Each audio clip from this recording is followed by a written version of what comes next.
ఇంకా ఏమి చెయ్యాలి, మనము ఇచ్చినటువంటి హామీలు ఎంతవరకు అమల్లో ఉన్నాయి, ఇంకా అమలు చేయాల్సిన టైం ఎంత ఉంటుంది అని ఈ విధంగా ఎన్టీఆర్ గారు సీఎంగా ఉండగా ఆయన మరి పూర్తిగా ఆ మహానాడులో ఏమేం చేయాలో తీర్మానాలు చేసేవారు మహిళల కోసం. ఆ విధంగా వచ్చినాయి ₹2 కిలో బియ్యం కానీ, తర్వాత అనేక పథకాలు రూపుదిద్దుకొని పేద వర్గాలకు ఒక పెన్నిధిలాగా ఎన్టీఆర్ గారు మహానాడు కార్యక్రమాన్ని నిర్వహించేవారు. దానివల్ల ప్రతి పేదవాళ్ళకి ఒక లాభం జరిగేది.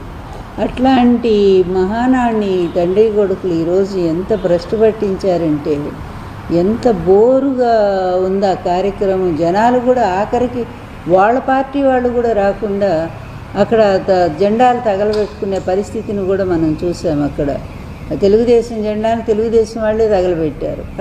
కట్టలు వీళ్ళ ఫోటోలు ఉన్నటువంటి పాంప్లెట్స్ మొత్తం తగలబెడుతున్నారు. లాగి మరీ కూడా తండ్రి కొడుకుల పాంప్లెట్స్, అదేవిధంగా బ్యానర్స్ అన్నీ తగలబెడతా ఉన్నారు.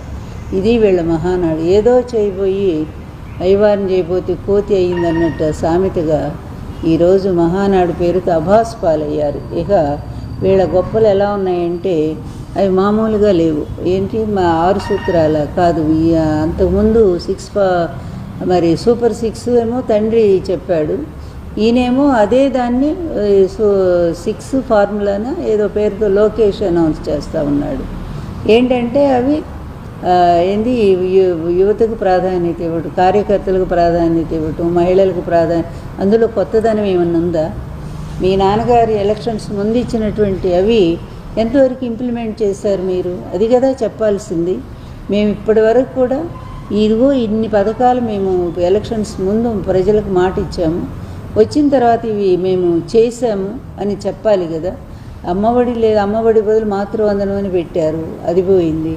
అదేవిధంగా జగన్ గారి టైంలో నాడు నేడు కింద విద్య ఎంత బాగా పాఠశాల రూపుదిద్దుకున్నాయో, విద్యా వ్యవస్థ ఎంత ముందుకు పరుగులు తీసిందో, ప్రైవేట్ స్కూల్స్ని అధిగమించి గవర్నమెంట్ స్కూల్స్ నడిచినాయో అవన్నీ కూడా వీళ్ళు చెప్పుకుంటున్నారు. ఎంత సిగ్గుమాలిన వాళ్ళండి తండ్రి కొడుకులు ఇద్దరు కూడా. సంక్షేమ పథకాలట